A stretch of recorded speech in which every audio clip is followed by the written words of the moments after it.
The following is a special presentation of iRacing on LSRTV, your home for sim racing.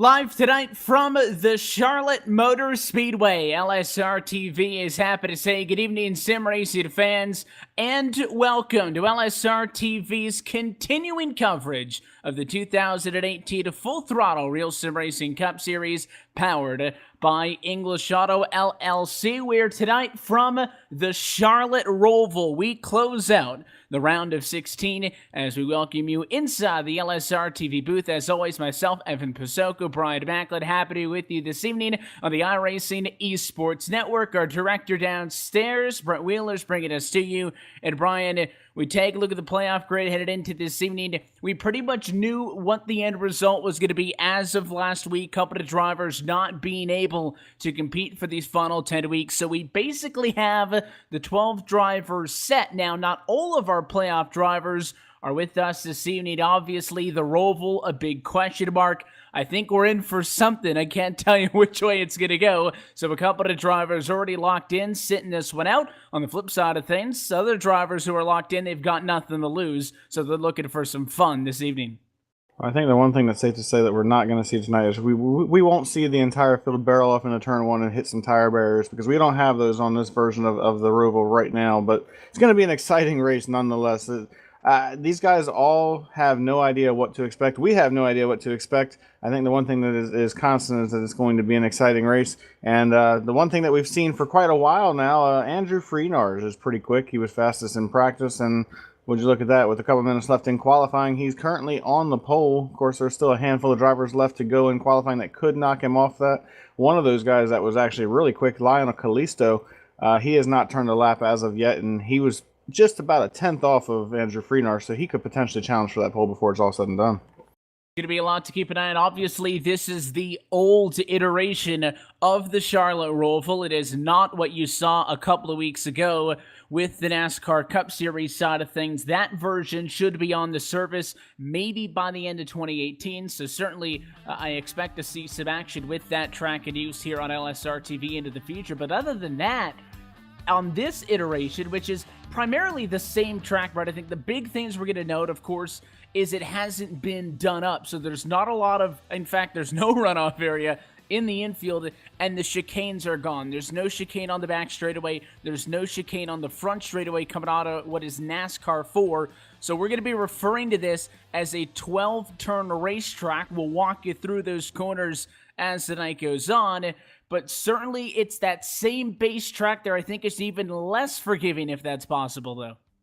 Oh, it's absolutely less forgiving because, like you said, there's no runoff on the infield. When you go off into the infield there, you make a mistake, you're going to be in the grass, which could lead to you getting into the catch fence in there and cause significant damage to your race car. So you've got to be extremely careful. In the updated version that we'll hopefully see soon, they have the runoff. They have that ability to get out of control and still be on the asphalt and be able to get the car back under control. But in this version, it's not quite that simple. So these guys have definitely had the work cut out for them. But as we've seen in years past, these drivers always rise to the occasion. And I certainly think it's going to be a great race. I'm excited to see what's going to happen at the front of the field here. You see a lot of guys that are pretty close on speeds. And with this being a track that none of them have ever raced on before, it's certainly going to be interesting to see who can rise to the occasion and be the number one guy throughout the entire night.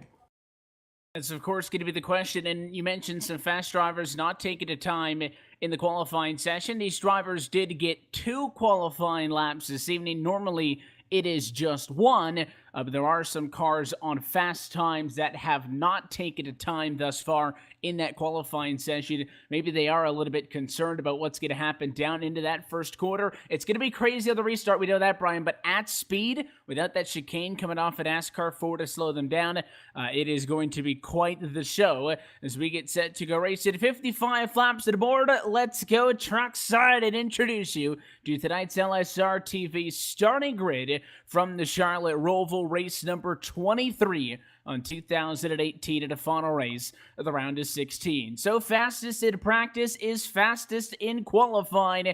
Andrew Friedar is going to be looking for what would be an unprecedented 5th straight win if he can get it done tonight. His 1 minute 6.316 was the best out of all drivers. Spencer Preet qualifies second for this one.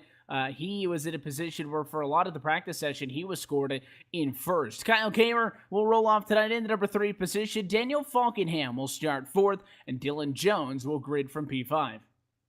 David Comstock will start from the 6th position here tonight, followed by David Washington. So a pair of Davids starting real close to one another. He starts P7. Then we have Michael Cozy Jr. starting in the 8th position. 9th goes to Brandon Bowie.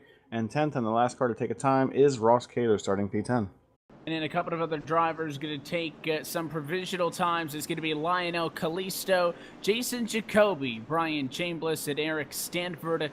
About 8 or so drivers not making the start here this evening. We saw that earlier, Brian. Segment 2 saw both Sonoma and Watkins Glen. Those were the only road courses that have been on the schedule for the longest time. Carrillo won at Sonoma, and Dylan Jones won at Watkins Glen. Always a little bit of a drop-off. Couple more not making a start here tonight. And as we work through the track, what you're seeing right now, the right-hander that they make down this infield back straightaway, that right-hander is turn 4, just to kind of break down how all of this is going to work this evening. They'll then get down to the straightaway. This right-hander is turn 5. You will then go 6, 7, and 8 will be the transition back out onto the oval. And at that point, you get turn 9, which is on the oval itself, turn 1.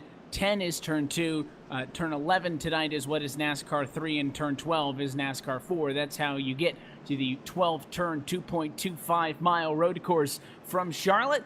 Right there, though, coming back up onto the banking, going to be a critical spot to watch. We will go green this time by. Field going to double up. Turn 1, I think, the most critical point, though, all race long. At that point, if you get through there, you got a long way to go, 124 some odd miles to fight through. Absolutely, but like you said, the transition coming out of the infield up onto the NASCAR turn 1, that's going to be the most important part of the racetrack, because you're talking about trying to gas it up and go through the transition of the banking up to the actual banking of the racetrack, and it's very difficult on these cars, and it definitely makes them a handful as you're trying to get back up to speed. So you've got to be very careful not to make any mistakes right there, and hopefully you can get up through the gears pretty quickly, because you're carrying all that speed all the way down here to turn 3 where they're about to be right now. This is going to be the first time they're going to have to decelerate. They will have to lift coming through 3 and 4, or the NASCAR 3 and 4, and if they can get through there pretty cleanly, they come back to the start-finish line, and it really completes what could be a really fast lap for these guys. And with the lack of the chicane on the back and the front, I think that the oval part of this presents a lot more passing opportunities than what you saw 2 weeks ago. These cars are very loose when they're up and on the banking. It's going to be a fun one to watch. We're so happy that you're with us on LSRTV and the iRacing eSports Network. For the first time ever on a Monday night, we're going to get set to go Roval racing for the Charlotte Motor Speedway. Green flag in the air, and they're going to go up and onto the gas. Spencer Preet caught sleeping, and Daniel Falkenham, no intentions of taking it easy. He tries to go topside. Preet going to stick with him. Everybody gets into the infield for the first time, trailing the 88 car. You're going to see these guys, they're going to get single file very quickly as they go through the infield for the first time as a group. They have not been down here in a group of cars all night long. This is their first time, so they want to be very careful on these first couple of laps. Don't really want to test their boundaries right now. They're going to be very smooth as they try to get through here. A lot of places you can run off the racetrack and make some big mistakes. So right now, everybody's just being careful. But you can see Spencer Preet is staying hot on the heels of Andrew Freenars as now they make their way towards back up onto the NASCAR turn 1.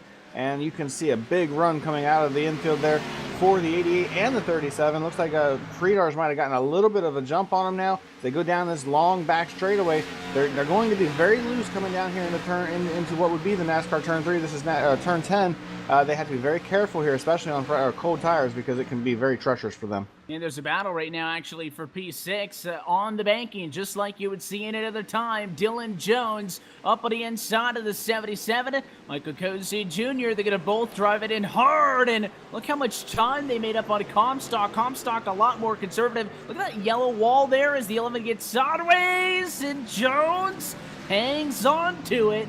So although there is not that tire barrier that Brad Keselowski dove down into, if you don't make the turn into the infield, there's still the pit road wall there, and that is obviously a cause for concern. Comstock a lot more cool into the corner, but you can see the 77 and the 11 challenge each other, and Cozy, who is very fast in practice also, he's under fire. Jones to the inside, the left-hander in turn 7. We'll take another left-hander in turn 8 and rejoin the banking. The 98 can't make a challenge. They head up on a NASCAR 1. It's turn 9 on the Roval.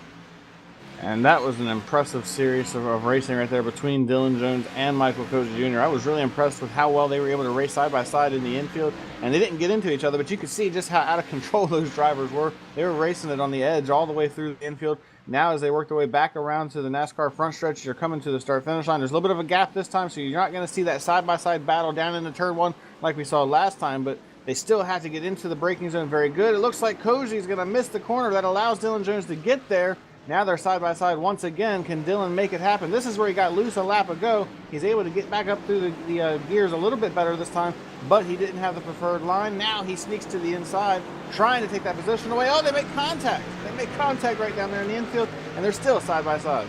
And the 11 really wants this spot. There's no curbs to really define how low you can cut that corner. Cozy doesn't want to give this one up. Again, all of these drivers safe and into the round of 12. So they're just out having some fun on the Roval tonight. And there's the payback, baby. A little bit of contact from the 11 to the 77. Cozy drives it hard off of the banking, and it is a three-way fight now with the 98 of Dave Washington right there. Does he dare make it 3 wide sideways? Is the 11 on the inside, and we are 3 wide headed into turn 3 on the NASCAR track. That's turn 11 on this Roval, and as they come off of 4, which is 12, the 98 machine splits the difference, and David Washington, give him 2 spots, and he'll leave the 77 and the 11 to fight with each other behind him. They're cutting it oh so close to that wall there on the outside of turn 1. Gotta like the 2-for-1 special for Dave Washington. He gets by both of them, and meanwhile, the 77 of Michael Cozy, the 11 of Dylan Jones, they continue their battle as they just cannot seem to get away from one another. Now it looks like Cozy might have finally given himself a little bit of a gap. Maybe Dylan Jones got just a little sideways trying to get back up through the gears. But now they start to kind of settle things down just a hair. Dylan Jones now has to look in his rearview mirror because here comes Lionel Kalisto out of nowhere, looking like he's got a pretty fast car. And as they get ready to make their way back up onto the NASCAR turn 1, you can see this is such a hard part of the racetrack to get back into because as we talked about, you're coming off the flat surface of the infield. You got to transition off the apron up onto the banking of the racetrack, and it is extremely difficult to do and get in the gas and stay full throttle. But these guys are doing a great job now, and the longer this run goes, the more the tires wear out, the harder that part of the racetrack is going to be for these guys. Yeah, the more difficult certainly it is going to be to get around that back portion of the infield where it's very loose. But of course, when you're up and on the banking doing 170 miles an hour, old tires not friendly at all. Surprised how many battles we're still seeing, and Michael Cozy Jr. again nearly takes out that yellow wall down into turn 1. That's a good battle, and 97 Masita Kalisto on the inside, contact with Jones. Again, there's no curbs down on the inside, so it's up to the driver leeway. I'm sure that we're playing around in practice, seeing how much they can get out of that before the sim considers it a cut corner, and Lionel Kalisto kind of barrels his way through to take over P8. He's the driver that missed the first race of this round, but after making a start just a week ago from Richmond, should be able to advance into the round of 12. Expect to see the 97 every week, but he gets sideways back up and onto the banking, and Jones comes on the counterattack. Kalisto is another one of those drivers. He's really good on the road courses. He finished 3rd at Sonoma. He was running up inside the top 5 at Watkins Glen before getting caught up in an accident. But just one of those guys, this is the type of racing that really fits his style, and it does not surprise me at all to see how fast he is. Surprises me more so that he didn't get a lap in qualifying. I'm not sure if maybe he had some issues, but Definitely very surprised that he didn't start towards the front of the field. But very, very impressive so far through this run. Is now we see Dylan Jones starting to close back in on Michael Cozy Jr., trying to get back to that position, trying to challenge for that 7th spot. Just not quite able to get close enough to make a move on him yet. But he's got a little bit of a double fire going on because he's trying to go after the 77, but he's got to look in the mirror and see that 97 coming after him. And then right behind them, here comes Brandon Bowie as well. So Dylan Jones is in the middle of quite a mess right now, just trying to find his way through here and get as many positions as possible.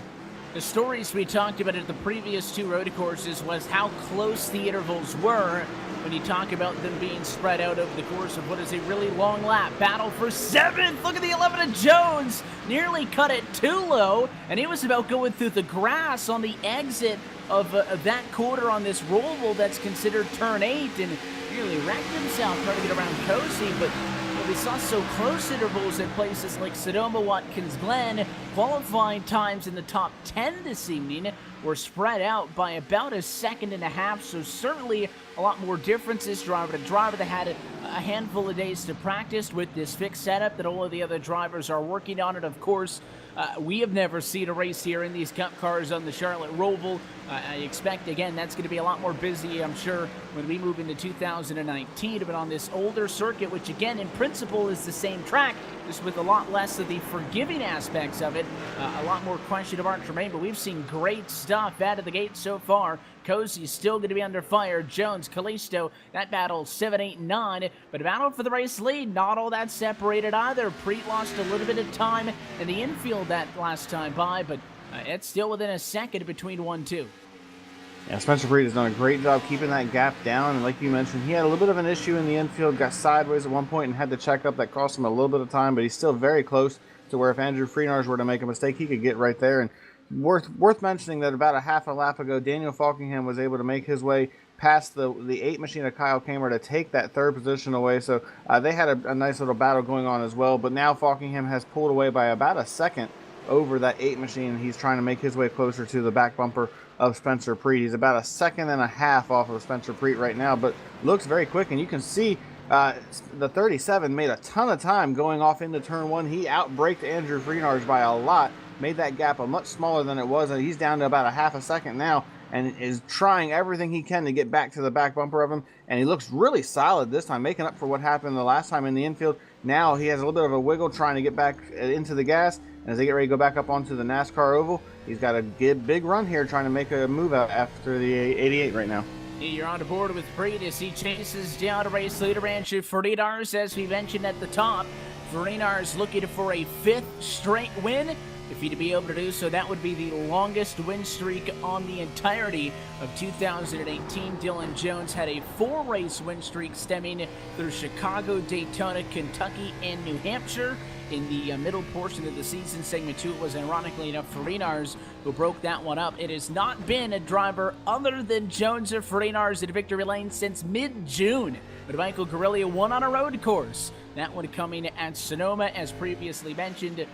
So maybe Spencer Preet going to have an opportunity to break through. Preet looking to find some success. Won on the season opener at Daytona. He's into the round of 12. Could be a late season championship competitor. We've really been seeing him pick it up in the last couple of weeks.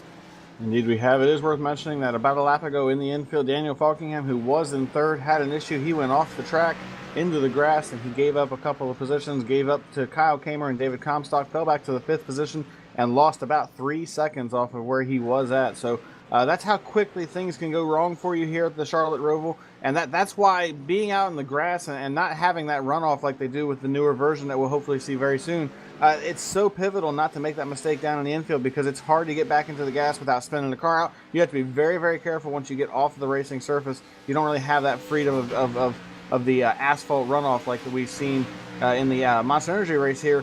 So you have to be very careful, but now he's got to get back around the 42 of Comstock and the 8 of Kamer if he wants to get back close to Spencer Preet. So that's how quickly things can change for these drivers. But you can see that battle for 3rd and 4th is starting to heat up as Comstock has closed in on the back bumper of the 8 machine, trying to get his way to the front. This is a driver that is traditionally pretty fast on the road courses. I was a little surprised at his qualifying time, starting in the 6th position here tonight, but he's making up for it now as the run goes on. He seems like he's getting better and better, and he's starting to get closer to the front. Curious to see how many drivers utilize that second opportunity at a qualifying lap. Again, typically it is 1 lap, and that's it. 2 available to the drivers this evening. Curious if anybody was able to better their time a second trip around. Road course with older tires, it would be difficult, but of course there's so many places to make up and lose time. Anything is possible. I was just about to note, impressive that everybody who started still in this race. Eric Stanford has gone behind the wall. His night is done. He was ready to back into 14th position. He overshot turn 1, got into that right-hand outside wall, which we've seen your race leaders been cutting it out so close to. It severely damaged the right front of that car. He made contact right on the right front tire, and that car would not turn when it got into the infield section. He tried to fix it, but his night is done. Here's the fight for third. The 42 looking, but he inside a little bit too loose, and he'll lose some time now through turn 1. It is so hard to make that move right there because you have to try to outbrake the driver in front of you, but you can't go too far with it because then you won't make it into the infield, so you have to be very, very careful. And Comstock was almost on the edge right there as he tried getting onto the brakes as late as possible and actually wheel hopped going off into turn 1, so he had a very scary moment. Now he's trying to make up for it, and you can see he gave up a significant amount of time to the 8 machine, about a second, and now he's continuing to struggle just a little bit. Looks like he's very loose going through the infield portion of the racetrack right now. And now he gets up onto the NASCAR turn 1, trying to do everything he can right here to get back to that 8 machine. But he gave up a ton of time on the infield right there, easily about a second to the 8 machine. So that's not the way you want to see it be done right there. But meanwhile, the gap between first and second right now has moved up to about a second. Spencer Preet is beginning to fade, it looks like, just a little bit. And the one thing we have not thought about so far, Evan Pasoko, is what fuel mileage is going to look like. I think that's a big unknown for all of these drivers. I think it's safe to say they're not going to go the distance of this race, 55 laps, without having the pit. Traditionally, if you look at Sonoma, Watkins Glen, they can go about 20 to 25 laps. Do we expect that the fuel mileage will be about the same here for this race?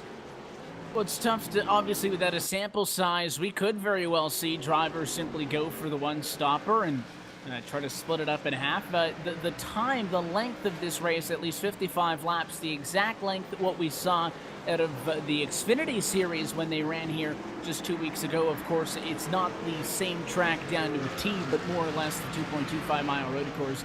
Pretty spot on. Again, simply just minus the 2 chicanes on the back and on the front straightaways, so it kind of fits right into that ballpark. But also this race length, and again, it's a completely different kind of track. I'm sure tire wear is completely different, but pretty much equal distance, Brian, to the road courses that we've already seen this year, so drivers have some idea. Maybe we've seen a couple of teams work in the last few days do a full fuel run. They had an hour-long practice session earlier. I don't think any drivers made it through a fuel run without incidents. I think a lot of them are really pushing it to figure out where that boundary and where that line was going to be. But certainly that's the biggest question to mark. It may be where the move for the race win comes from tonight, because Spencer Preet has his moments where he'll get a lap that's a couple of tenths better than Friedar, so close the gap, and then the next time around it'll be a little bit slower. So those two continue to bounce back and forth. The gap between first and second, the largest margin we've seen thus far at 1.2 seconds. So this race could come down to some pit strategy, on top of the fact that when you're out on track, I think your main objective, don't wreck the race car. Sometimes it's a lot easier said than done. These guys were really digging off of the green flag. Yeah, they really have been. And the other thing they do have to think about, too, is the tires, because the longer we're out here, the harder they're going to be abusing these tires, which means the lap times are going to begin to fall off. I mean, they've already fallen off almost 3 seconds. Actually, they have fallen off 3 seconds from their fastest lap. I was just looking at Spencer Preet. His fastest lap of the race was on lap 2. He ran a 106.8. Well, right now he's running 109.6s and 7s pretty consistently. That is a full 3 seconds off of where he was at. So if you stay within a couple seconds of the race leader like Spencer is right now, and maybe you short pit by 1 lap, just 1 lap over Andrew Freenar's, that freshness on tires could potentially get you the race leaders. Oh, Spencer Preet actually locks the brakes up going off into turn 1, lock that left front up. That's not what you want to see, because that could leave a flat spot on the tire, which could certainly affect the handling of the race car, and that's not what you need when you have to go out here and potentially run at least another handful of laps before you're coming to pit road. I think that has to be the most treacherous quarter on the racetrack. There's other places where, sure, the car's very loose. This end of the racetrack at the infield, when you go through the back portion here, the right-hander, this is turn 6. The 37 is in. He'll go down the hill into turn 7, and it's kind of tough to see over the crest there. Left-hander turn 8, he gets back up and on the banking. NASCAR 1 is turn 9 at the Roval, and you saw the bobble there. So he's sideways, he's loose, and listen, that's a problem at every single quarter. I think the least forgiving turn is turn 1 because that's the one that bit Eric Stanford and took him out of this race. Battle for 8th and 9th position, and a lot of cars in this fight. Dave Washington from P6 even just dropped back. Brandon Bowie's there. Dylan Jones and Michael Cozy. Even 5 cars. Toss Lionel Kalisto into the mix as well. You've got 5 seconds between first and second, and you've got 3 amongst these 5 cars mid-pack. So are we running a road course or are we running an oval? Because these guys are racing closely enough to where it looks like they're running the oval right now, but that's just how competitive all of these drivers are. They're right on top of each other. You could throw a blanket on top of them. That's how close they are. Very impressive as Bowie throws the car down in underneath the David Washington. Dylan Jones goes sideways and somehow starts to hang on to it, but then he spins out and is going to lose all kinds of track position, gets out of the way as looks like Jason Jacoby was coming by and almost got into him, but a big moment. You see the replay on your screen right there as Dylan Jones was just trying to get off into turn 1. It looks like the 77 might have gotten into the back bumper of him, turned him sideways, and these guys had been having a pretty big battle all night long. Well, I'm pretty sure Dylan Jones is not going to be happy with that 77 machine, and if he has an opportunity to get back to him, it could get pretty ugly for those guys. He's off track again. The 11 machine with a big bobble in the infield. You saw the replay, though, as we rejoin live. Certainly, he got assisted by Michael Cozy Jr. in that battle for position. I'm very surprised that it's taken 15 laps into this Roval race to see contact and battle for position. And all of those drivers were battling very close to one another, and that is a corner where you're coming from such high speeds, because again, you're basically running nearly 3/4 of the oval, so you're coming off of turn 4. Top speed for Bowie was 179. And there's contact between the 3rd and 4th place drivers, David Comstock, Kyle Kamer. They have issues down here in the infield. It started as they were trying to come off turn 1. Kyle Kamer did not get into turn 1 the way he needed to. Comstock got there. He got into the left rear, turned him sideways, and then the overcorrection took the Comstock machine with him. And both of those drivers are now losing significant time on the racetrack. Daniel Falkingham was able to get by, and now you can see these two are still bumper to bumper after that contact, so you've got to wonder how upset Kyle Kamer is after that incident right there between those two. Comstock looked like he was a little impatient trying to get that position. He saw the opportunity, and it's not really necessarily his fault. He saw an opportunity based on a mistake that the 8 made. You have to take that opportunity just because of how difficult it's been to pass so far. Back live, you watch the fight. I look at the camera right onto the bumper. The 42 gives him a push. You saw the replay. It was certainly Comstock who came in hot after Kamer missed the quarter, and it was very slow initiating the contact. They both bounced off of each other and spun onto the infield. Let's see what happens now as this fight takes its way down to turn 1, and the 8's very committed. He throws it hard into the corner. The 42 sees it. He'll cross him up. Great move by Comstock, and he'll squeeze him. Kamer going to get shoved into the outside wall, and there is no love lost between these two. No love lost at all, and that was slightly surprising out of Comstock by me. I did not expect him to do that, but the great crossover move, I expected him to do that. I saw the 8 really drive the car down into the corner, and I knew what Comstock was going to do, having raced with him for so many years. However, the contact going off into turn 1 was a little surprising there, but now he's got a gap, and he doesn't have to worry about that 8 machine as much. He's able to hold on to that 4th position, but while all that happened, they went from only being about 6 seconds off the race leader to being over 18 seconds back, and that pretty much takes them out of the running for even a chance at this race lead and potentially a victory here tonight. And for both of these drivers, neither one of them have a win yet in 2018. We're certainly looking for that, but now they have their work cut out from them. They're even going to have an opportunity at it. It's going to be difficult for sure, and all of a sudden, really spreading things out as turn 1 continues to be the place to keep an eye on this evening. Still nobody yet down on the pit lane. A battle with Dave Washington, and it looks like that's the 14 of Jason Jacoby. That one for 9th and 10th position down into turn 1. Cozy a little bit slow through turn 1. Now make it a 3-way fight as they catch up on the back of him for P8. The 14 of Jacoby was a lot better than Washington that last time on the oval part of the racetrack. None of that really mattered, though, because by the time they got into the heart of braking zone, all of it balanced out with one another. And we'll see how all of this plays through the 98 to 77 single file as they roll. I tell you what amazes me the most is how close some of these battles are after 18 laps, and and it being a road course like it is, you typically expect to see these drivers get really spread out, and for the most part they are. But this battle here, before the contact between the 11 and the 77, there was 5 of them racing for position, almost like they were racing on the oval lap after lap. And now you see side by side down the NASCAR back straightaway heading towards 11 and 12. Right now, Washington's able to get by the 77 of Michael Cozy Jr. Can the 77 fight back? It doesn't look like he's going to be able to, as now Jacoby is to his inside trying to make something happen as well. Jacoby takes that spot, and now as they head down turns, or towards turn 1, he makes that move to the inside of David Washington, tries to outbrake him. Now here they go. Are they going to go 3 wide? They tried to go 3 wide. The 77 looked, but he wasn't able to make it happen. Yeah, he backs up turn 1 so much that he gets back into throttle well ahead of those cars in front of him. And Cozy, if those cars weren't there, probably would have stayed in the gas. Jacoby tries to go outside. There's no runoff there, though. If you're on the normal iteration of this Roval, the repave, if you will, I think the 14 machine finds a lane up top, but instead all he found was grass, got out of the throttle. Cozy passes him up, and now we re-rack him and sack him. It's Washington leading this fight in P8. Cozy had been aligned to Jacoby 10th. And even then, the 14 not wanting to give this one up. He's right there. And they race it on the oval, Brian, just like we're racing here, like we did earlier in the season. Like, it's no big deal. Side by side, we've seen some 3 wide to this point. And on the inside, Jacoby makes the pass. Like I said, very good on the oval.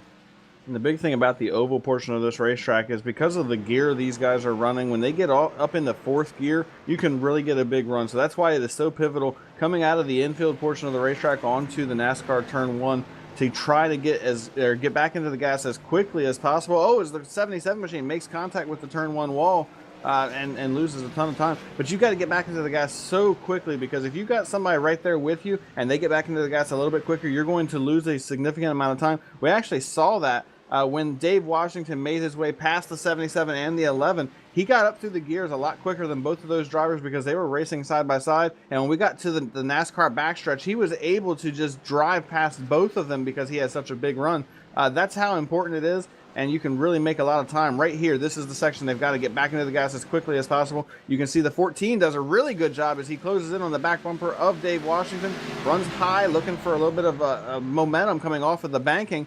It looks like he might have it here as they go down this back straightaway. Looks to the inside of the 98. The 98 throws a block, but he's going to get down there anyway. They're side by side. No, they're not, as actually Dave Washington was able to hang on. Jason Jacoby backs up, tries to look for it down here in turn 11 and 12. Gets a pretty solid run. Now, can he outbrake him down into turn 1?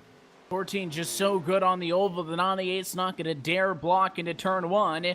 And we'll see if they can both get it woed up in time to make the corner. Jacoby takes the spot so close to the wall. And you saw the 77 Cozy. He slapped that outside wall as they came through turn 1. These drivers use it every single inch of the racetrack that they are given. And something tells me this 3-way fight is far from over. Although if Jacoby can help it, if he can get a little bit of space here, Brian, down the back stretch of the infield, the right-hander now as they go into 5. And then the double right-hander now right here over the hill in turn 6 as they head back down the hill now. If Jacoby can get a little bit of a gap right here, he might be able to pull away on the oval.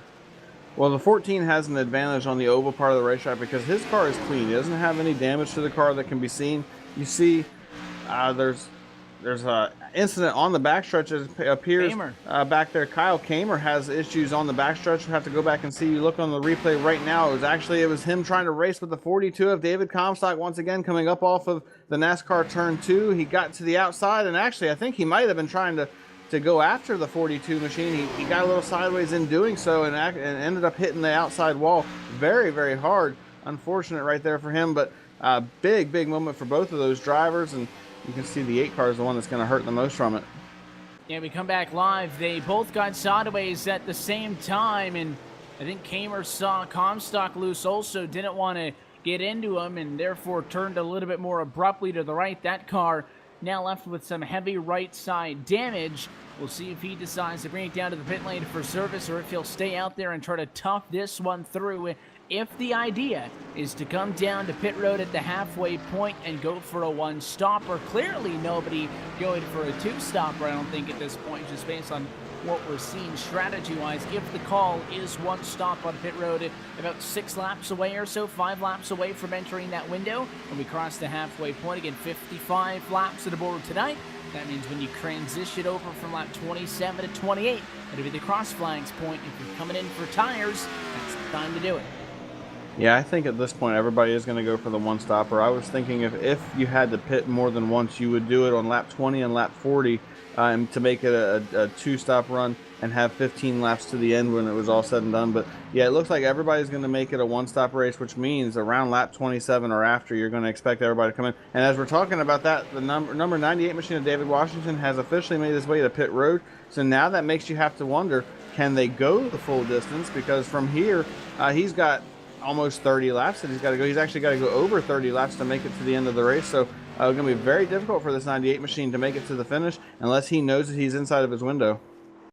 Yes, so get another look at how all of that shakes out as we were talking about Dave Washington onto the pit lane. He certainly had a lot of damage, so I think maybe his decision to come down to the pit lane a little bit premature in response to the damage, and he will blend back out onto the racetrack. If you have race leaders diving down into turn 1 there at the same time that somebody's coming off to the pit lane, close your eyes and hope for the best. There is not a ton of space there at all.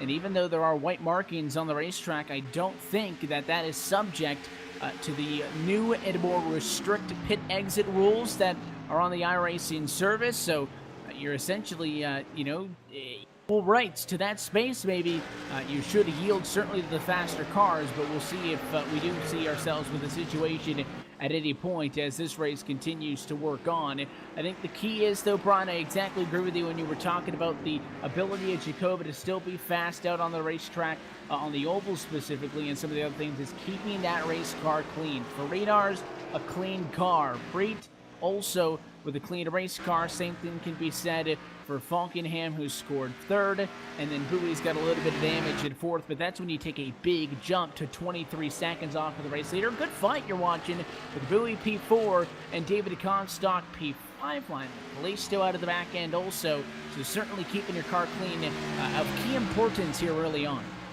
It is, and as we were talking about Jason Jacoby keeping that car clean, about a lap ago going off into turn 1 on lap number 23, he did not make it into turn 1 and kind of had an issue like what we saw in the Monster Energy race where he just did not get that car turned in. He actually ended up hitting the pit barrier trying to turn off into the corner. He just locked the left front up, could not get it straightened out, and then just drove it right into the tire barrier. So the clean race car that was the 14 now has some pretty significant front end damage, and he lost a ton of track position. He went from being up in the 8th position and only being about 36 seconds off the race leader. Now he's 44 seconds off, and he's back to 10th. So that's how quickly things can change for these drivers. And unfortunately for Jason Jacoby, who was having a pretty solid night up to that point, he's now got a lot of work to do if he wants to get back to where he was. And you're starting to really see these drivers struggle as this run goes on. Michael Cozy Jr., I think, is hanging on for dear life in the 77 machine. Smacked the wall on NASCAR 2 that last time by. He was out into the grass just a moment ago, doing everything he can to hang on. A battle for P5, though. Here comes Adani 7 to Lino Kalisto up the inside of Comstock, and don't expect much of a pushback for the 42. He knew he got beat coming off of turn 9, and there at that point wasn't much that he was going to be able to do about it. So Kalisto, I think your biggest mover to this point of the race. Bowie's done a lot, but Lino Kalisto started 11th position, and he'll crack the top 5 through 25 laps now.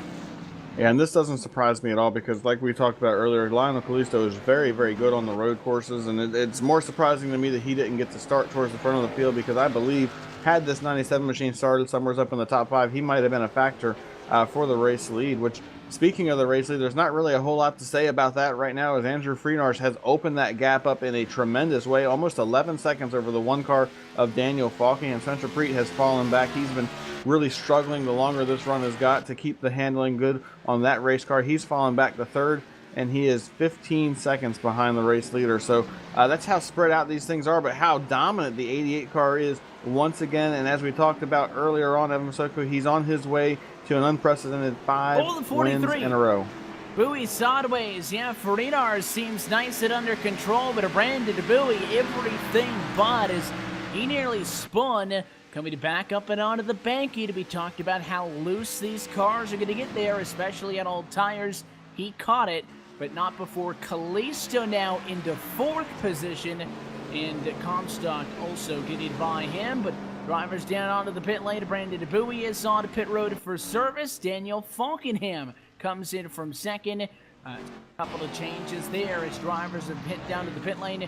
Importantly, Brian Spencer Preet from 2nd has already come down, gotten his service. He's out there on fresh tires, but he can't get up time because he's stuck behind the 12. That's a critical holdup for Spencer Preet. He needs to get a hard lap now, hopefully to make up the difference to Ferdinand. That was an atrocious section for the 37. Yeah, absolutely. What he did not need to see right there, trying to make up some time, but now he's got some clear racetrack. He can try to make something happen right now, and he needs to be on it as much as he can over the next couple of corners to try to get as much time as he can on these guys. But how about, and Freenarge is actually on pit road right now on lap 27. He's going to do exactly what we were talking about, split this thing down the middle at halfway. He's on pit road. This is where you cannot make a mistake, because as clean as Andrew Freenarge has been, one mistake on pit road, a speeding penalty, not getting into your box right, any of those things could cost you the race lead, and you do not want to see that happen. So as he gets into his pit box now, it's got to be a very clean pit stop, and he has to make sure nothing happens.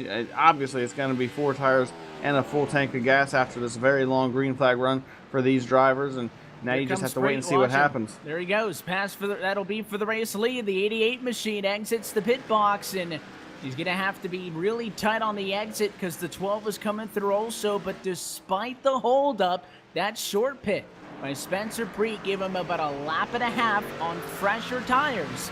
And he has eclipsed Andrew Faridar's. And now the advantage on the tires goes back in favor of the 88 Ford. We should have plenty of green flag laps to the end of this race, but all of a sudden, the 88 is playing catch-up for the first time in who knows how long. Yeah, he has been out front for a very long time in this series, and now he has to do exactly what you just said. That's try to catch back up and take the race lead away. About half of this race left to go for him, so he has plenty of time. And we saw how fast that 88 car was the longer the run got, so you've got to believe he can make this gap up. But now this is where, if you're Spencer Preet, you have to run flawless laps. You have to run every lap like it's a qualifying lap, and you cannot make any mistakes. You just have to hit your marks and hope that you can keep that distance far enough to where the 88 cannot get back to you. And for Spencer Preet, it's been a long time since he's been in victory lane this season. You have to go all the way back to Dover back in May. That's the last time he went to victory lane. So it's been a little bit of a dry spell for this 37 car, looking to try to do it. He's got about a 6-second advantage over that 88 machine if he wants to hang on and actually get this thing done. Rest of the field certainly aware of what's going on, because Brian Chambliss, very courteous, gets out of the way and lets Andrew Ferdinand go. The 88 thanks him over the radio. Tough to compare with the last lap, so we're really going to see this time what the speed difference is between those top two, but certainly a 5.9 second advantage out of the Preet camp is huge. Vic goes on to win this race, and Brian, we kind of speculated earlier on if a move for the race win here happens, it could very well happen for the pit lane. The best lap that Spencer Preet ran was a 1:06.8. That was the second lap of this race. The lap he ran before he pitted was a 1:11.8. You're talking about 5 seconds of fall off, and he short pitted him by 2 laps. That's where a bulk of that money comes from. Indeed it was, and that was a very impressive move by the 37 machine, and that's what we talked about, just that opportunity. You can just pit just a lap or two sooner, and how much of a difference it makes. But now, like we talked about, he has to be flawless, and he was actually just a hair quicker than the 88 machine that last lap, about a 10th quicker. Every lap that you can hold him off is another lap that he has to work harder to get back to you to make something happen. So we got a nice battle going on the racetrack right now between the 98 and the 43 machine, heading off into turn 1, and you can see Comstock right behind these guys as well. This three-way battle is going on for the 4th, 5th, and 6th position. And David Washington's just trying to do anything he can at this point to get closer to the front of the field. He's had a rough night. You can see all the damage on that car. Just doing everything he can, trying to salvage something out of this race. Certainly looking to salvage something, and the scoring order going to update as this thing goes on. A couple more of the cars towards the back onto the pit lane as overshooting the 98 machine. Washington got outed into the grass. Here comes Comstock inside, which now is the outside of turn number 8.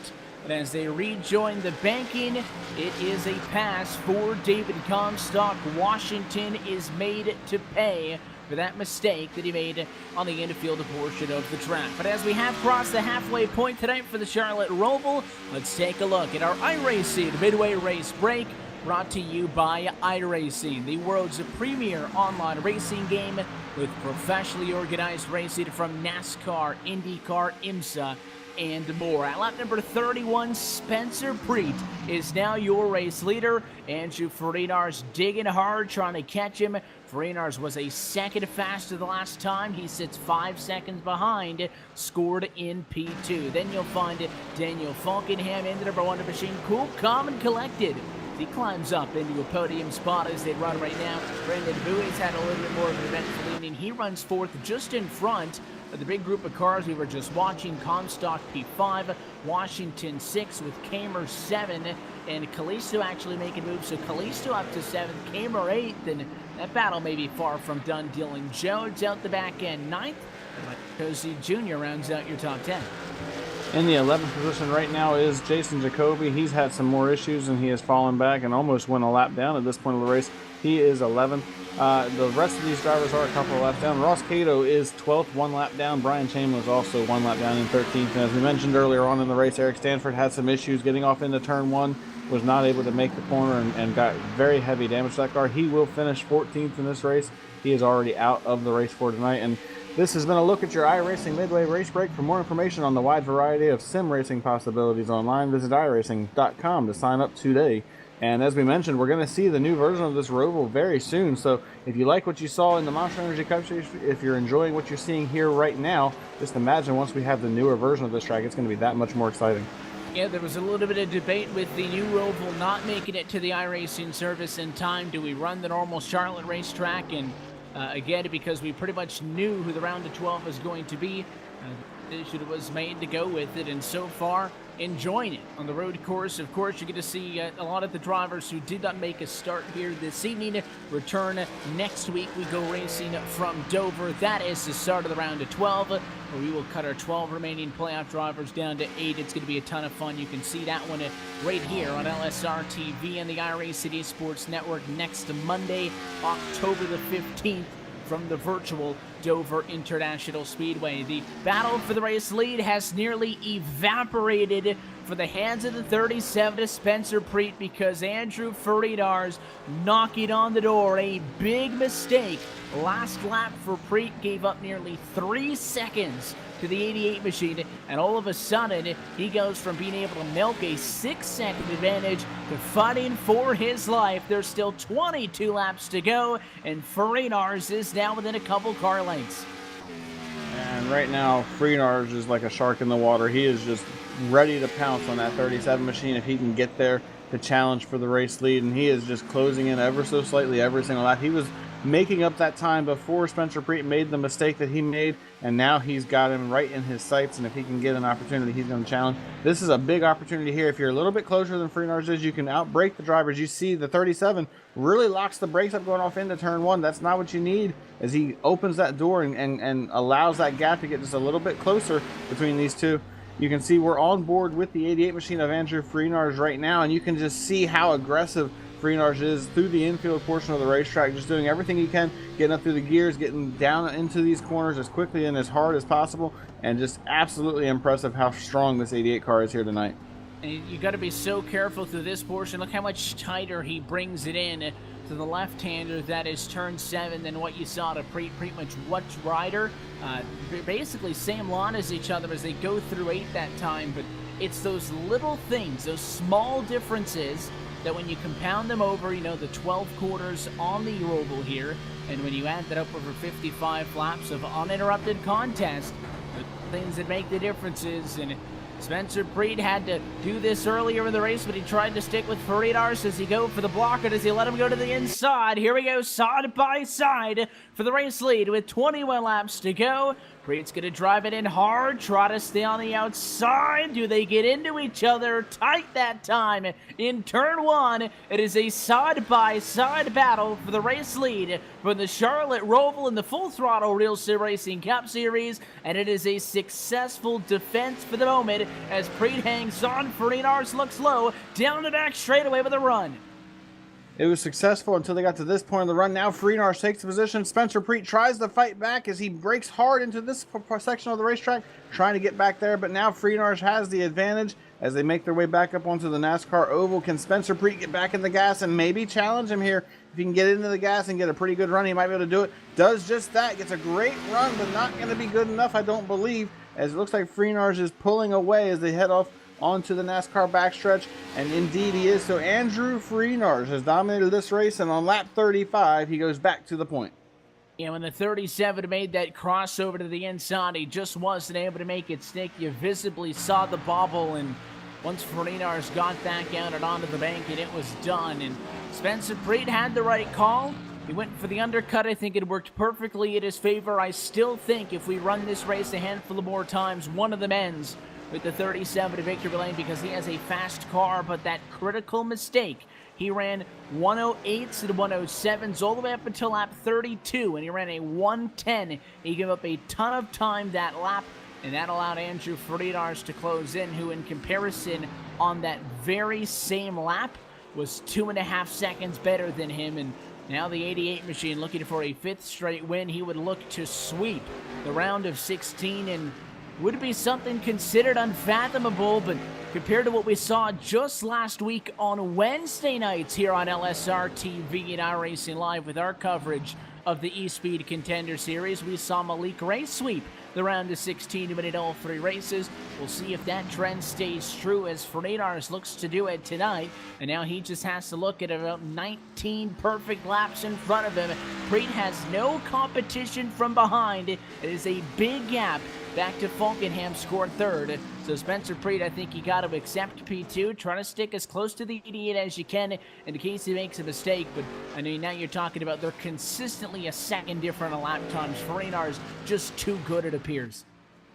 Yeah, at this point, that's all you can hope for, is that the 88's going to make a mistake and that you can be there to capitalize. So right now, you still have to minimize your own mistakes. That way you have the opportunity should something happen. You don't want to fall too far behind, because then you allow the 88 a mulligan, basically, where he can make a mistake and still potentially hang on to the race lead. But there's a little bit of a battle beginning to shape up between 5th and 6th. That's David Comstock in the 42, Lana Callisto in the 97. The 97 has been running down that 42 machine over the last couple of laps and has closed that gap down to less than a half a second at this point of the run, and he's doing everything he can to try to challenge to get back inside the top 5. He had a big issue coming on the pit road for his green flag pit stop that cost him a ton of time. He was up there with Brandon Bowie before it was all said and done, so he lost about 3 seconds overall, and now he's just trying to rebound. You can see he has still got a fairly clean car. Probably the cleanest car aside from the 88 machine right now is the number 97 of Lionel Callisto, and if he can keep pace with that, he might actually be able to get up there and challenge with Brandon Bowie and David Comstock before it's all said and done.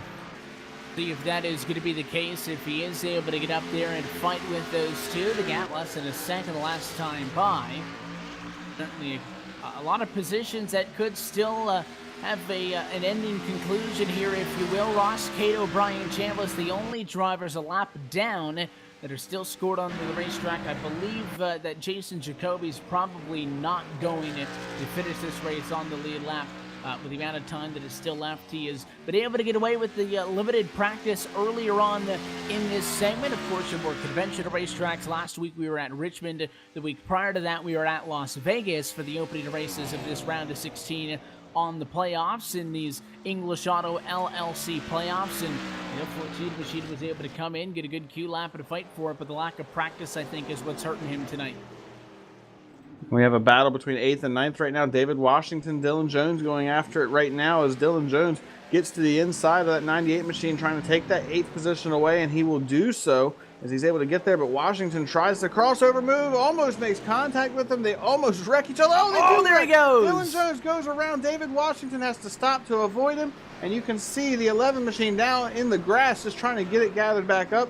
That's going to cost them both a bunch of time. You can see the replay on your screen. These guys are just going after it hard. And I believe David Washington feels bad about what happened because he has backed off. He is allowing the 11 machine to get back in front of him. But while all that happened, they allowed the 77 of Michael Cozy Jr. to pass them for position. So Cozy is going to go from 10th to 8th in just a couple of corners because of that. Hey, he'll be the big winner in all of that, and you saw in the replay, I'm not even sure that those two drivers got into each other. Dylan Jones had gotten onto the curb the quarter before, and I think just trying to give it too much throttle to stay in front of the 98 as we rejoin them live. That now has shuffled up the running order because Dylan Jones is going to miss turn 1. The 11 machine slides, the 98 follows him, and even though there's no tire wall there, nearly catastrophic, as we'll get a second look at that one. Both of those cars overshooting the quarter. The 11 machine trying to overtake a lapped car, missed it by a ton. And I think Washington partially, Brian, kind of basing his braking off the car in front of him, follows him in, and the 11 got into the inside wall, but ever so gently. You go into that wall any harder, and that car is totaled. And it is so easy to do that when you're the car following, like we saw with David Washington. Like you just said, you base, as we're back live now, you base your braking zone on the guy in front of you. When you see him start to brake, that's when you know you need to be braking. And I think he just did exactly what the 11 car did. But fortunately, both of these drivers were able to keep the car fairly clean. The 11 just barely nosed it in, has a little bit of right front damage. The 98 didn't hit anything. He just came to a stop and then backed up and got going. So good for him on that one, but he still has pretty significant damage to the front end from some earlier incidents. But I think these two at this point are having some fun. They're teammates. They're hanging out. They're having a good time. They're just racing each other and just trying to get to the end. They're not in any position to race for the race victory. And for David Washington, he's not in the playoffs, so he's not really worried about it. Dylan Jones knows he's moving on. So these guys are just having some fun. A couple of teammates just out there making some exciting laps before this thing's all said and done. They fight again now as this battle continues now into the infield portion of the road course. This installment of it is fight for 10th and 11th. The one downfall of all of this is they're probably not going to finish on the lead lap in this race as the 98 drives off, and Jones is going to pull a little bit of distance because again, Cozy passed them up on that first incident, took over 8th position. Jason Jacoby passed them on that most recent incident, which happened down into quarter number 1.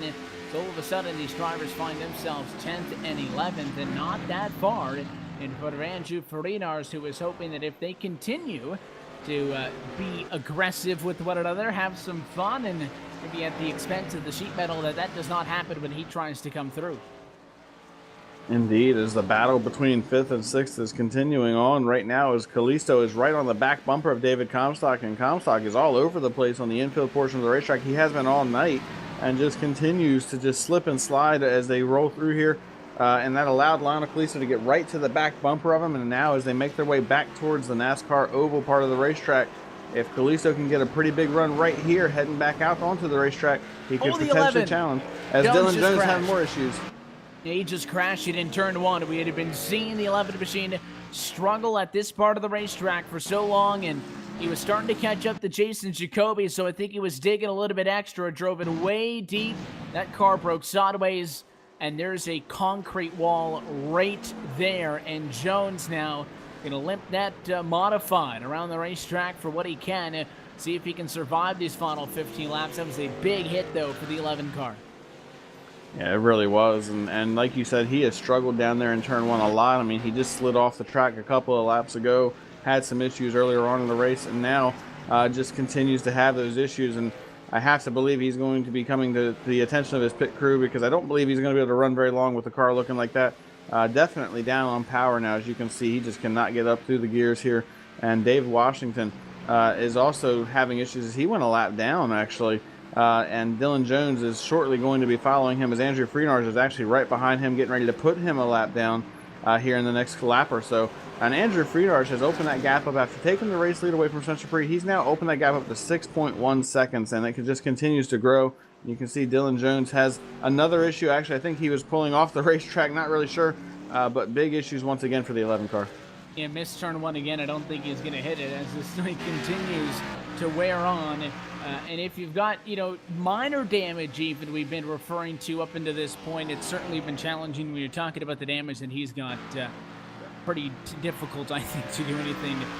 Literally no front clip left on that race car. Close it in, going to be close to 10 laps to go in this race, and we wait to see if there is a handful of more positions maybe still to go. You've got Comstock, Callisto, Bowie all somewhat on top of each other. We'll see if anything is still to play out. What we'll do is take one quick opportunity to step aside, and when we come back, the race to the end at the Roval. You're watching LSRTV's coverage of the Full Throttle Real Sim Racing Cup Series, powered by English Auto LLC on the iRacing eSports Network. Farinars looking for a win. Back to Charlotte in a moment. The most realistic online racing sim ever made. This is iRacing. Detailed laser scan tracks, fully dynamic real world cars, and over 50 series to choose from. 6 online world championships offering over $100,000 in annual prizes. This is the original eSport racing game. This is iRacing.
And back live for the virtual Charlotte Motor Speedway road course. You're watching LSRTV's coverage of the Full Throttle Real Sim Racing Cup Series, powered by English Auto LLC. Happy that you're with us tonight on your home for sim racing and the iRacing eSports Network. Evan Pasoko, Brian Backlund upstairs with you, with our producer Brett Wheeler bringing us to you this evening. And we are waiting to see if Andrew Farinars could be the first ever Roval winner in FTC history. But the fight right now is for P4. Brandon Bowie has only gone forwards tonight, and for that matter, so has David Comstock. But we'll see if that remains true as this battle for 4th, maybe the best one on the racetrack right now, down the back straightaway on the oval. They'll head into what is considered turn 11. 11 and 12 right here, and as they try to get down to the end of this thing, Comstock just wants to get everything he can out of this race. For all of these drivers, they know they're advancing into the round of 12, so nothing to be concerned about at this point. Just go out here and be as aggressive as you can. Try to get as good a finish as you can, just for bragging rights at this point, to say that you did it on the first race on the Charlotte Roval. And Comstock did a really good job getting through turn 1 that time, getting down into the infield. He's right on the back bumper of Bowie, and Bowie makes a big mistake. He gets off the track just a little bit. That opens the door for Comstock to get right there. If he can get a little bit of a run right here, he could potentially outbrake him and try to get to his inside, but not quite close enough to do it. He's going to have to try to back it up here, try again as they head out towards the oval part of the racetrack. Can he get a big run right here? This is where if he can accelerate and get back in the gas a little bit quicker, he can potentially make it happen. But Bowie does a great job getting up through the gears, and looks like he's going to be able to maintain that 4th position for now.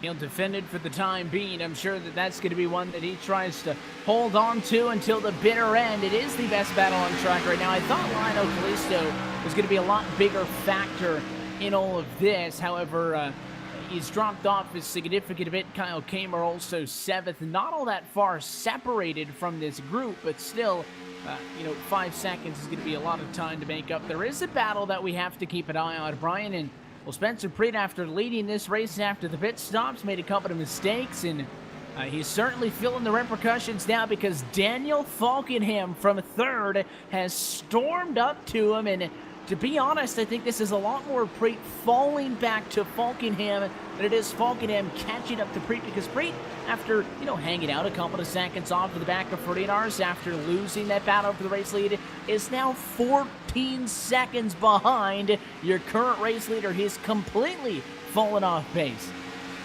He really has. You almost have to wonder if maybe short pitting for that 37 car is backfiring just a little bit right now, because he did pit about 2 laps earlier than both Andrew Freenarge and Daniel Falkingham. And while that move got him the race lead, now you can see it's really not paying off for him here. As you can see, the number 1 machine just continues to get closer and closer. The longer this run goes, Preet tries to get down into turn 1 as aggressively as he can. He has really struggled to get that car slowed down. I have seen him lock that left front up more times than I can count here tonight, and that again happens, which opens the door for Daniel Falkingham to get right to his back bumper. They do have the lap car of David Washington closing in on them right behind them. He's on fresher tires. He went to pit road to get some tires and to get a little bit of damage fixed, and now he is just trying to log laps to get to the end, but he is on that advantage and could play a factor in this battle for third. Yeah, he could very well be in this picture if he doesn't get out of the way, per se. So we'll see how any of this plays out, as the 98 machine sits right on the back of Falkenham, who I think has a very good chance over the course of what's going to be 7 laps to go this next time by of passing Spencer Preet in the fight for second. There's a bobble, the one to the outside, and here's the fight for second down into turn 11. I can promise you Spencer Preet is not going to roll over and give this one up, but the outside's where the speed's going to be. This could come down to who drives it in harder to turn number 1. And on the outside of Falkenham wins out in that fight. The 12's in the way. It's a big slide for the 1 car. He will hang on. Preet also slotways, and somehow all of that concludes with Falkenham maintaining second and no cars wrecking. That was impressive, because when they went off into turn 1, I just knew the 1 car was going to be going for a spin, but somehow he hangs on to it. Spencer Preet gets sideways, almost wrecks it, and you see contact between the 1 and the 12, and the 1 goes around. He's off the track, and he gives up that second position, and now Spencer Preet has that second position back. Falkingham, I think, was a little displeased with the 12 car with just being in the way down in turn 1, and maybe was trying to show his displeasure, but he picked the wrong place to do it, because he just cost himself potentially that second place position. I don't think he's going to have time to make that ground back up. Yeah, in all honesty, the 12 did exactly what it should have done there in turn 5. I think I'll agree with you, Brian. Maybe the one of us she'd wanted to move him up and out of the way, and the 12 drove in deep to leave the inside open for those leaders. And when the 1 machine went headhunting a little bit, if that was the case, that he drove himself off the racetrack. Could have just as been that the 12 machine braked a little bit sooner than what the 1 was expecting, and he locked it up and ended up off of the racetrack. The battle for second is not over, though. Preet takes it over in the 37. He's now got to deal with the lap traffic, as he will get up and around the Ross Cato entry on the outside of the racetrack. Falkenham's not all that far back, though, so the 1 could get back up to the 37 here still. Don't count him out. Oh, he absolutely could. We saw how quickly that 37 machine was dropping off before this happened, and he's still not really running the laps that maybe he wants to, so definitely still an opportunity for that 1 car to get back there, but he has to run some flawless laps, and if there were any issues between him and the 12 car right now of Ross Cato, he has to forget about them and just focus on trying to catch that 37 car. The 12 car is between them right now as they head back out onto the NASCAR oval. He needs to just try to get by him as cleanly as possible, try not to have any issues, and look like he's going to go to the outside. Cato is going to heed that position to him, so that allows Falkingham now to have a clear shot at the 37 car in these last 5 laps to see if he can get that second position back. Going to be his objective as he tries to get something out of the waning laps here for the Charlotte Motor Speedway. Perfect opportunity as we close into the end to remind you that coverage of the Full Throttle Real Sim Racing Cup Series is brought to you by Joel Real Timing, the official timing software of LSRTV. Whether you spend your time on the sim behind the wheel, on the pit box, or from atop the spotter stand, JRT is the go-to software for iRacing timing and scoring analytics. You can get yourself a basic download for free, or get the full pro version today by logging on to joel-real-timing.com for more information and a spinner. We have Lionel Callisto around in turn 1. He was just trying to chase David Comstock. You see the replay on your screen. He made contact with that turn 1 wall, got spun around, and has some pretty heavy damage to the right side of that car. He was going after Comstock. He had an opportunity, and unfortunately that's going to cost him a position because Brandon Bowie was right there and able to capitalize. He's able to get by to take that 5th position away, moves Kalisto back to 6th, and now he also has to slightly worry about Kyle Kamer because Kyle Kamer is within striking distance should the 97 make another mistake. And we will rejoin the battle for 2nd and 3rd, keep a half eye on all of that going on behind, but Kalisto certainly losing a position to Bowie by making that mistake in the aggressive dive down to 1, and it is that very same quarter where we pick up the fight for P2. Spencer Preet absolutely wheeling the 37 through the quarter, all kinds of out of shape, as he does everything he can to keep the one car behind him. And if Falkenham was able to recover from the tripping off and into the grass that he had just a few laps ago, I don't see Preet being able to defend for what is going to be 3 laps to go as of the next time by. That is plentiful passing opportunities between now and then. As he looks on the outside, if he can get the run here, a critical part of the racetrack, you get the run right here, the left-hander, turn 8 as we get back up onto the banking. Does he get a run to be able to keep with Preet? 37 sideways, and that's going to be the difference maker to the inside. It goes to the 1. Spencer Preet with an audible gasp over the radio. Not happy. He knew that he threw that one away there, and it's going to be easy pickings for Daniel Falkenham. And it's just got to be a frustrating point of the race because you're so close to getting that runner-up finish, and we're just 3 laps away from the checkered flag, and you just want to bring it home with the run that you've had. He's been up in the top 2 pretty much the entire race, but really just struggling the longer this run goes as he tries to dive it off in the turn 1 to get back to the 1. Maybe a scare tactic to see if he can make him over-brake or out-brake him and make a mistake there, but unfortunately it did not work. But you also have to think about the attrition factor at this point. These guys have ran green flag for over an hour around this racetrack, and their only opportunity to take a breather was that 15 seconds when they were on pit road and their pit crew was working on the car. Aside from that, they have been all on the racetrack and working their tails off, just trying to do everything they can to keep the car clean and not make any mistakes and fight for position. At this point, you've got to be mentally and physically exhausted, and that could be part of what's causing Spencer Preet to have some issues. Just an hour of racing really just finally starting to get to him. Yeah, you talk about, these drivers racing these green flag races, and the 37 almost wrecks that car on the transition from turn 8 up to 9. Again, 9 is NASCAR 1, if you will. Preet just about wrecked the race car there. I think these guys are spent. You're talking about 12 quarters of very difficult racetrack that I'm sure most of these drivers haven't spent a ton of time on the service up until maybe the last few days practicing, because again, most people just waiting for that new Roval scan to hit the surface, which it will in the coming months. And we've been going at it now an hour and 6 minutes since the drop of the American Ethanol green flag earlier tonight. Certainly no short order, and we've seen small mistakes here, small mistakes there. That's expected when you have so many opportunities to throw it away, but I think that is what is going to make this win for Andrew Freitas that much more impressive, maybe Brian, than the others, is how disciplined he's been for so long. Has not blinked, I don't think, since we started. He hasn't blinked since we started the season. I mean, Andrew Freitas has been absolutely incredible. He's already got 7 wins on the season, well on his way to his 8th win as he comes to the white flag right here. He's got just another 2.25 miles to go. If he can make a flawless 2.25 miles, he'll get his 8th win on the season, and he will sweep the round of 16, as you mentioned earlier on in the night. Absolutely incredible, the dominance we've seen out of this 88 car.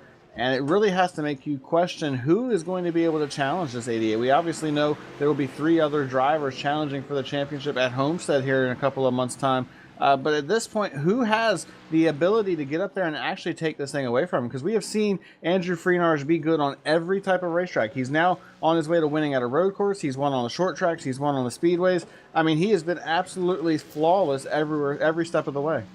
He's been oh so good. Just flashback to Watkins Glen when we saw Dylan Jones get the win there in the middle of August as Freitas hits the bank for the final time. At that point, both he and Freitas had 5 wins apiece, and we were talking about the dynamic duo, but since then, it has been all Andrew Freitas. A win at Darlington and Indy to close the regular season. He's got the first 2 on this round, and what is going to be a season-high 5th win in a row is also going to be a sweep of the round of 16. Freitas conquers the Charlotte Roval. Absolute dominance on the part of the 88 machine. He's got 22 seconds back to the second place car. He's going to be well on his way to celebrating before half of this field even gets to the checkered flag. I mean, that's just how dominant he's been. Daniel Falkingham makes his way off of the NASCAR turn 4, off of the turn 12 of the Roval. He will get second place. And Spencer Preet can't breathe too heavily right now because he's got the number 42 David Comstock behind him, but it looks like he's going to hang on. He'll get third. Comstock will come home in fourth. So incredible drive by all of these drivers here tonight to not have any more issues than they did, especially considering they did this thing for almost an hour and 10 minutes without a chance to take a break at all. Yeah, really appreciate all of the drivers who wanted to come and race tonight. As it's a little bit of a fun race. I think certainly if the championship implications were going to be a little bit more major, we might have ended up just on the Charlotte Oval. But we had our top 12 basically locked up. Not mathematically, of course. Always a chance that somebody who was not going to have an opportunity to race for these entire 10 weeks in the third segment of the year shows up and makes something happen. But certainly a tip of the cap to those who showed up. Again, we'll see the full field back next week at Dover. But a ton of fun. Happy we made it to the Charlotte Roval at Andrew Freitas with a season-high 8th win overall and 5th in a row. Unstoppable as he celebrates on the front straightaway as your race winner tonight in the Charlotte Roval 125. He's got a ton of places to go do burnouts. We'll keep a half eye on where the celebration takes him, but when he makes it down to victory lane, we will catch up with him there. We'll take one final opportunity to step aside. Back for the post-race show in a moment. You're watching the Full Throttle Real Sim Racing Cup Series on the iRacing eSports Network.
This broadcast is the copyrighted work of LSRTV, and it may not be rebroadcast, retranslated, or used in any form without the express written consent of Live Sim Racing LLC and iRacing.com Motorsport Simulations. LSRTV would like to thank you for your support, and we hope you enjoyed tonight's broadcast.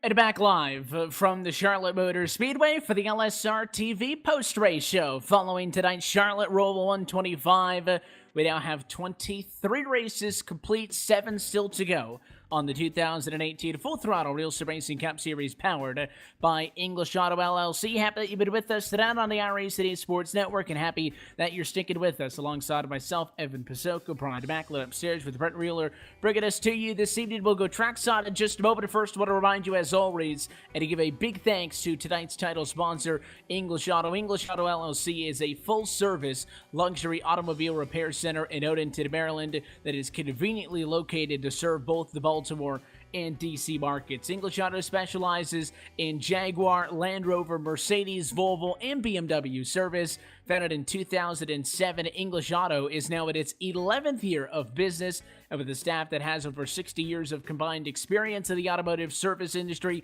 English Auto has an A+ rating from the Better Business Bureau. For more information, you can visit them online, www.englishauto.us, and connect with them on social media, facebook.com/English Auto, and on Twitter @English Auto LLC for more information. Here's a look top to bottom at your LSRTV full race results. Andrew Ferdinand with the win, on top of Daniel Falkenham, who does snatch second away from Spencer Preet, who comes home in third. We'll be trackside with all of them momentarily. Brandon Bowie comes home behind Dave Comstock. That's going to be 4-5 respectively. Rounding out your top few finishers. Lionel Kalisto comes home P6 in this one. Kyle Kamer 7th. Michael Cozy Jr. hanging on for P8. Jason Jacoby 9th. And Dave Washington a lap down through the top 10. Ross Cato will come home in that 11th position, just 2 laps down here tonight. Brian Chambliss limps his way home to finish 12th, 7 laps down. The last 2 drivers in the field tonight fell out early. Dylan Jones had so many issues towards the end of this race. He finishes in the 13th position, and Eric Stanford fell out of this thing pretty early on. He will finish 14th to round out your 14-car field here tonight. And Evan Pasoko, I believe you've been familiar getting to speak to this driver every single week. Well, you're getting to do it for a 5th week in a row. Andrew Freenar's down in Victory Lane. Yeah, we've chatted with this driver before, and it's going to make a 5th week in a row that Andrew Ferdinand is in Full Throttle Cup Series Victory Lane tonight from the Charlotte Roval. Andrew, congratulations on the win. And first and foremost, we decided to stick with this track, and we had a ton of fun watching it, so thanks for coming out racing with us this evening before we kind of get back to business next week at around 12. And we thought maybe this race, more of a curveball than Talladega, maybe this would be the one that breaks the win streak. It was not. You guys so good again and so consistent. You keep that race car clean, and despite the fact that it looked like Preet might have had something up his sleeves by the end of this one, not even close for an 8th win on 2018. Yeah, man. That was a tiring race. That track was hard. The setup was loose. You got to enjoy these loose setups. Next year, we're going to have all the downforce and less power. These things will be stuck to the ground. So you got to enjoy these races with ill-handling cars because, truthfully, they're really fun to drive. I even surprised myself tonight. I went away for this whole week and kind of tried to slam a whole bunch of practice into one day, and I couldn't even make 5 laps without wrecking the thing. So I tried to back it up, and long and behold, I thought we were slow, but we were able to keep the lead. Fun race and good to get 5 in a row. Certainly, we didn't really know what to expect coming into this one. Drivers had the last couple of days practice out on the set, of course. A lot of people holding off on this race because we're waiting for the new iteration of the Roval to come. That'll be here in a couple months, and I'm sure it's going to be one of the more popular circuits on iRacing. But, the challenge is this is essentially the same racetrack, just you don't have the kink on the backstretch, and you don't have the kink on the front stretch. But I think more so than that, even though the inside part of the track's the same, there's none of that runoff that the drivers in the Cup Series had 2 weeks ago. So that margin for error was so minuscule. How'd you prep for this one? How did you think it was going to go also? Because we saw some fast cars in practice not take a time in queue, probably afraid of turn 1, lap 1.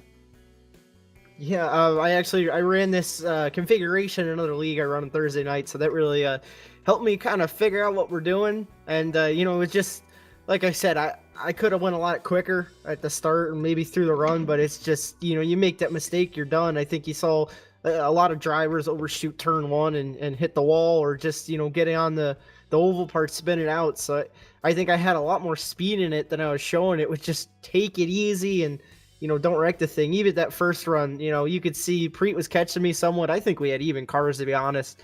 But, I was just trying to stay consistent and, maybe had a little bit left in it, but just take it easy. And, I think it really paid off because you saw their got some damage and that killed him. I didn't get in the wall or anything, and I was able to pull away.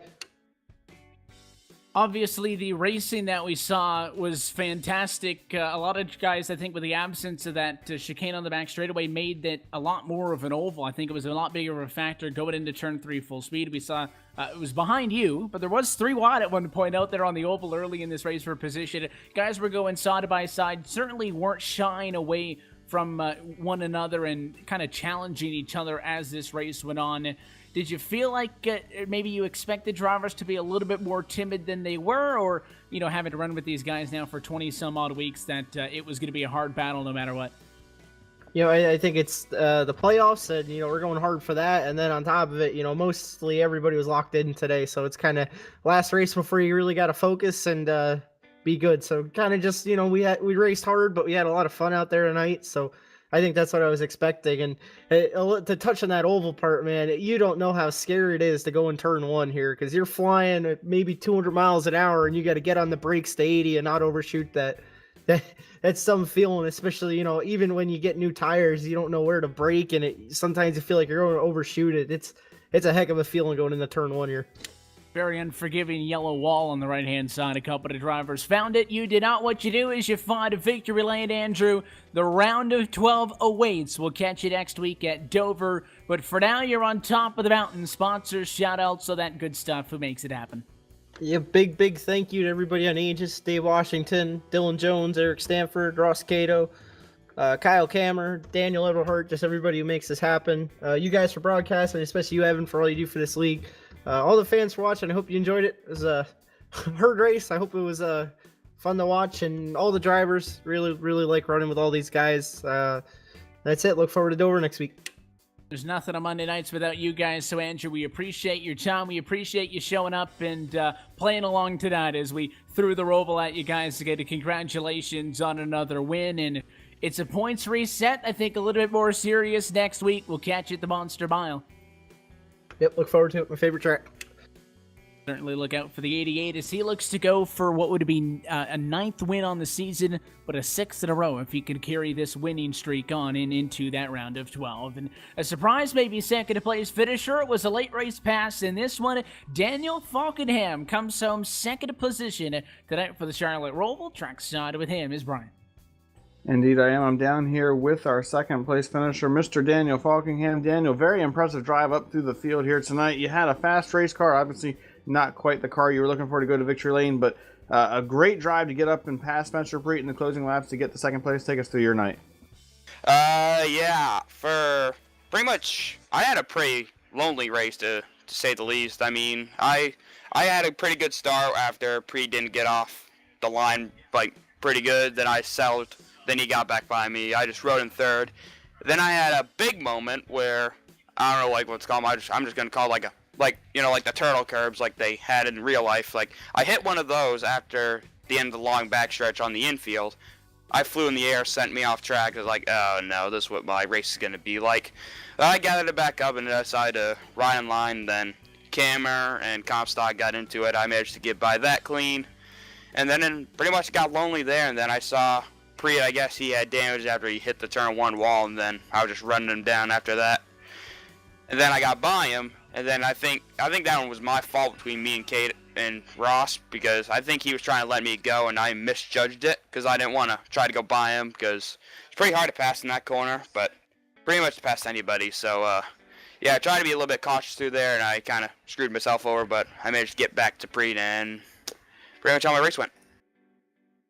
And just talk about the preparation it took to get used to running this Roval. You're so used to running the Charlotte Oval, and we come here and we're running something completely different. It's not necessarily the version of the track that maybe everybody wanted to run because we don't have the updated version yet. So a few differences to this track versus the actual version that we hope to run in the future.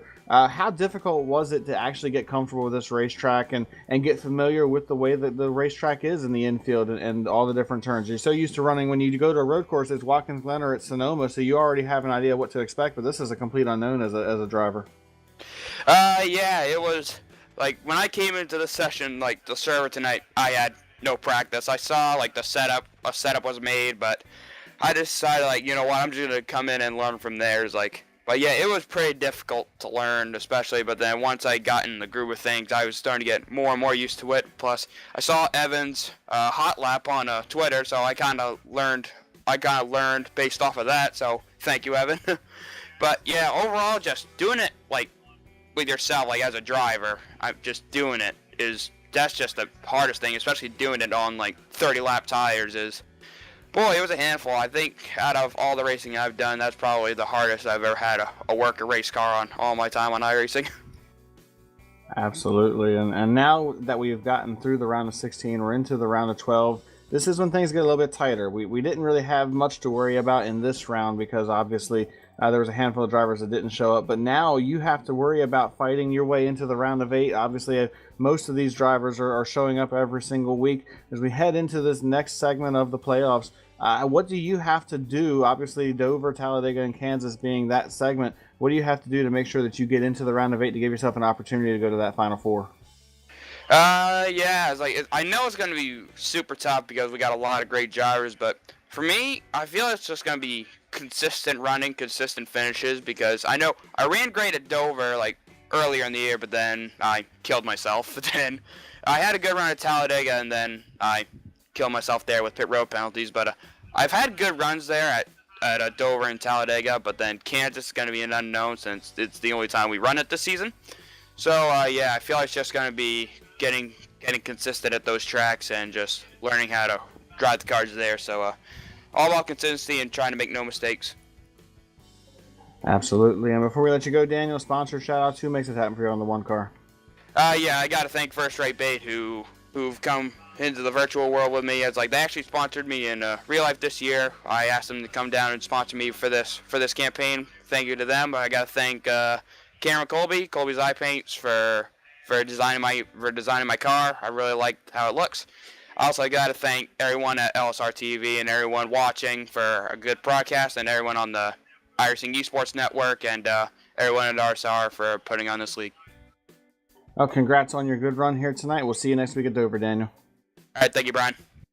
Runner-up here tonight at the Charlotte Roval, Daniel Falkingham had a great night. Now I'm going to slide just a little bit over here and catch up with our third place finisher, Mr. Spencer Preet. Spencer, you had a pretty solid night here tonight. You did manage to lead a handful of laps on some pit strategy, pitting a couple laps earlier than Andrew Freenarge. Overall, a pretty good night, finishing P3. Yeah, I guess you could look at it that way.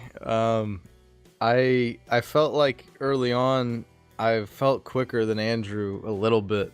I felt like I could really gain on him in certain parts of the track, but you know, I made too many mistakes early on, and I've never seen that dude mess up. I mean, he's about as consistent as they come, and in a race like this where it is just in a race like this where it's just so hard to handle the car, it's almost impossible to not make mistakes, and he somehow did that tonight. And I mean, every time I felt like I was reeling him in early on, I'd mess up and lose a couple tenths, lose a second, and then start reeling him back, and then lose another second, and then I knew I was gonna have to go off strategy and pitted early. Worked out. I got like 6 or 7 seconds on him off the pit stop ahead of him, and I knew I just needed to back it up and save my stuff because I was gonna have to go a lot more laps on those tires than he was, and I don't know if I misjudged. I felt like I backed up my entry into turn 1 way more than I normally would at that point in the run, and I just could not ever get the car to rotate, and I stuffed it into the wall and tore down the whole right front, and it was slow on the straightaways and slow in the corners and just a hunk of junk for the next 20 laps of the race. So in hindsight, I think I probably would have just stayed with that strategy, but maybe take it down another notch, because I really think I might have had something for Andrew if I could have actually been able to race him with a clean car. But in the state that it was in when he got me, I didn't have a shot. And how difficult was it after you got damage on the car, and obviously the mistakes you made, it hurt the tires as well? How hard was it just to keep that car clean and not actually wreck it to the point where you couldn't get back to the checkered flag? Because we saw you slipping and sliding quite a few times in the closing laps. Obviously, that's what led to you losing the second position to Daniel Falkingham. What did you have to do at that point just to make sure you could limp it home? I mean, it was impossible to handle. It got to a point where I couldn't. I mean, there were parts of the track where normally I'd be dropping it into first gear, and I was throwing it into third gear so that I just wouldn't spin the tires or slide. Or, I mean, there was points where I was just drifting through corners, and the tires were ruined. The car was obviously in bad shape anyway, and the handling wasn't any better, and so the tires didn't get any better as the run went on, and I had to try to maintain what I could. And I thought maybe, when I lost the lead, I was still about 11 seconds or so ahead of Falkenham, but it got so bad, it degraded so bad that there was nothing left at the end. And when he got to me, even after passing him back after he had that thing with the lap car, I mean, there was just nothing I could do to hold him off. He's quicker on the straightaway and quicker all around the infield, so there's really nothing you could do at that point other than just try to hold on and keep it straight. Well, if there is any consolation, if you look ahead to the next 2 weeks, Dover and Talladega, you won the spring Dover race, and of course you won the season opener at Daytona. So the next handful of tracks have to be a pretty exciting couple of weeks for you looking ahead. How do you feel about going into the round of 12 and your chances of moving on to the round of 8? Well, Dover was kind of a surprise win when I won there earlier this year, and I felt like I was competitive. I felt like I probably could have finished in the top 3 anyway, but a lot of things happened in that race that kind of put me in a good spot. So I'm confident going into Dover. I feel like it's a track that kind of suits my driving style, but I mean, Talladega is Talladega. That's just going to be whoever can survive the mayhem. And then I don't know, is it Kansas after that? I mean, hopefully I'm in a position after the first 2 that I don't have to worry about Kansas, because that's not my favorite track. Well, the one thing is for certain, Evan Pasoko wants to talk to somebody other than Andrew Freenars. He's talked to him the last 5 weeks, so you need to do something to make it happen. But before we let you go, sponsor shout outs. Who makes it happen for you on that 37 car, Spencer? Just shout out to Cozy, my teammate. We're pretty much the only ones left after everything that's went down this year. And shout out to his stream. Shout out to everyone watching. Shout out to the people keeping this league going. And a big thank you for putting on this broadcast. Absolutely. Thank you for giving us something to broadcast every week and making the racing good. And congrats on your 3rd place finish here tonight, Spencer. We'll see you next week at Dover. Thank you. See you then. Great run for Spencer. He talked about how he lucked into a win at Dover earlier in the year. Sometimes it's better to be lucky than good, Evan Pasoko. And as we move ahead to Dover, you've got to believe he's excited knowing that he did go to victory lane at the Monster Mile. Definitely has some momentum in his favor heading into that race. I'm certainly going to go back.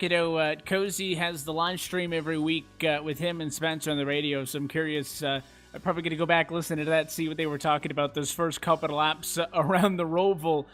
Certainly must have been quite the experience for those drivers. And again, to be honest, we come into this race, I think the novelty of it would have been excited enough, Brian, but these guys continue to impress us, and we say this week after week. And if you're just happen to stumble upon this broadcast this week, be with us at Dover. Be with us through the year. These drivers are very, very good at what they do. It is an extremely high strength of field in this Full Throttle RealSimRacing Cup Series. Tons of stuff, and certainly a lot of great action week by week. So I'm certainly going to go back and listen to those guys. But we know who the 12 drivers moving on are into the next round. Of course, no doubt Andrew Ferdinand wins this. The win in the first place, first race out at Vegas, that punched his ticket, Brian, but he ends up winning on points this round by 38 to the next closest driver, but it'll be Farinars, Bowie, Comstock, Preet, along with Falkenham, Cozy, Jones, Kamer, and Eberhardt, Callisto, Guerrilla, and Vincent headed in to the round of 12. And again, now it gets a little bit more serious. The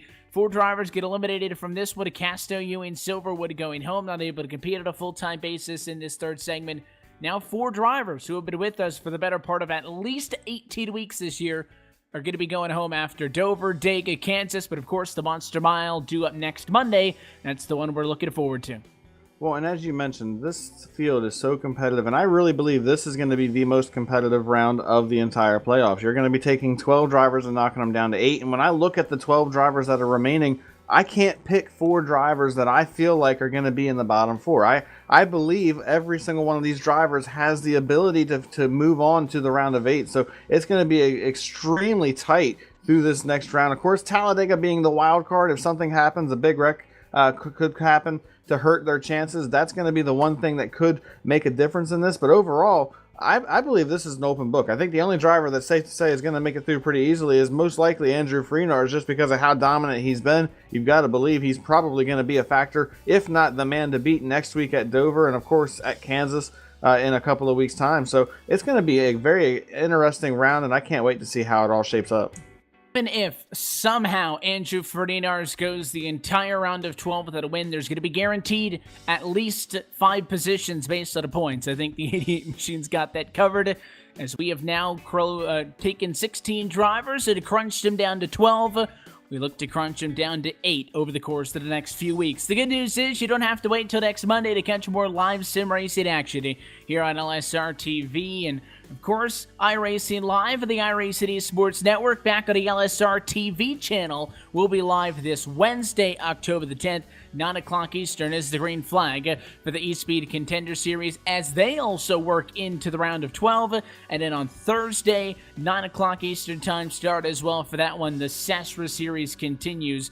All of that over on the LSRTV channel. Of course, you could get a look at our upcoming broadcast schedule on our website, www.livesimracing.com. The best way to stay up to date with us is by engaging on social media. Like us at facebook.com/LSRTV official and follow us on Twitter at LSRTV for more information. On behalf of our entire team at LiveSimRacing LLC and for your broadcast team tonight, for myself, Evan Pasoko, for our co-commentator this evening, Brian Backlett, and for our producer, Brett Wheeler. We want to thank all of you for joining us. Congratulations to Andrew Ferdinand's first ever Roval winner in RealSimRacing history. He's got 5 in a row, also a tip of the cap to the other 11 drivers that'll join him into the round of 12. We'll be back next Monday night, October the 15th, from Dover International Speedway. That race and every race on the run to the championship in the Full Throttle Real Sim Racing Cup Series powered by English Auto LLC can be found right here on LSRTV and the iRacing eSports Network. Until next time, good night from Concord. We'll catch you at the Monster Mile. The following is a special presentation of iRacing on LSRTV, your home for sim racing.